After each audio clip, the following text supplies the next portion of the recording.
Army Brigadier General Shawn Harris. General, it's always a pleasure to have you, sir. So when the president says, that the ceasefire's on life support, that he didn't even finish reading it, from a military standpoint, what does life support actually look like on the ground and at sea right now? Yeah, first of all, good morning. When he says that, that's nothing more than saying to CENTCOM and the rest of the military leaders is, hey, just be ready. And as we can see here for the last month to 60 days plus, that the military has actually already been in operation mode. In addition to that, they are ready to do whatever the president asks. But the key point right now is just keeping everybody calm and making sure that the ceasefire stays in place. I know Netanyahu just told 60 Minutes over the weekend that the conflict is not over, that if Iran doesn't hand over its nuclear material, we can re-engage them militarily. Trump in the last few days just asked point blank whether the conflict was over. He said no. In your read, just how close are we to active large-scale strikes resuming again? I would not say we are danger close, but I will say we are definitely ready.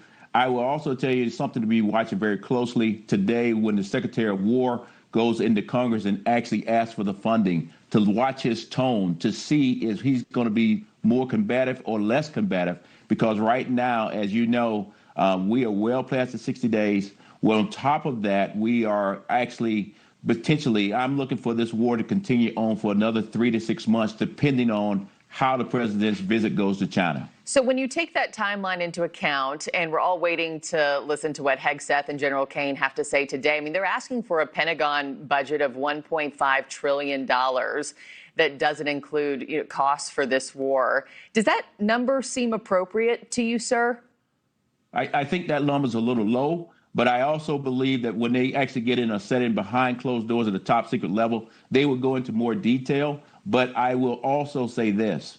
If we watch the Secretary of War today, if he comes in with a different tone and actually answer the questions from Congress, I think it would come out with a better outcome. But if he goes in like he did a few weeks ago, it's not going to be good for them. I was not expecting you to say $1.5 trillion seemed low. So what do you think the budget for the Pentagon in this war should be? I think as the time goes on, every day we're in this war, we're spending something. And every time we drop a bomb, or every time we actually shoot at a different ship, or every time we have to replace something, that price tag continues to go up. And like I said, the last time the Secretary of War was there, it was roughly about 10, 12 days ago. And since that time, as you know, we have actually had things that we had to shoot at, and we actually had things that have shot at us. So that price tag continues to go up every day. Let me also ask you, just, as we're having this conversation, the recent news being made once again by Secretary Hegseth and Senator Mark Kelly. The Senator Kelly made the rounds over the weekend saying he actually thinks Americans are less safe, just considering how deeply we've had to delve into our arsenal, our magazines to arm this war. Do you agree with that assessment? Are we more or less safe than we were almost 3 months ago?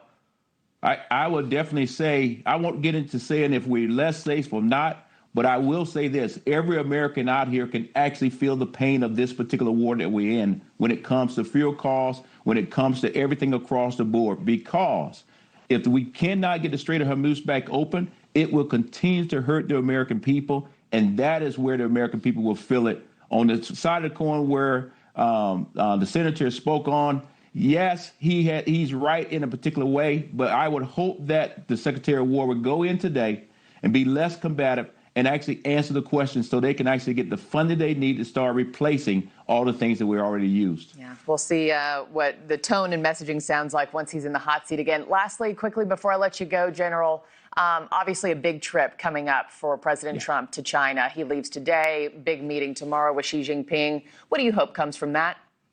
Yeah, key thing when it comes from there, from a military point of view, is one, that we get the chips that we can actually build and replace all the things that we're actually using right now. That's going to be very important.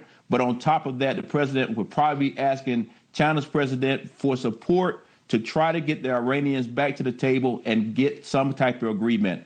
And lastly, I would say, I think when we finally get an agreement, it'll be very similar to the Obama agreement. However, it will be rebranded, and we'll just move forward with hopes that we don't have to be paying anything to go through the Strait of Hormuz. We'll see how this moves the needle, if at all. Brigadier General Shawn Harris, thank you so much, sir, as always. Thank you. Have a good one.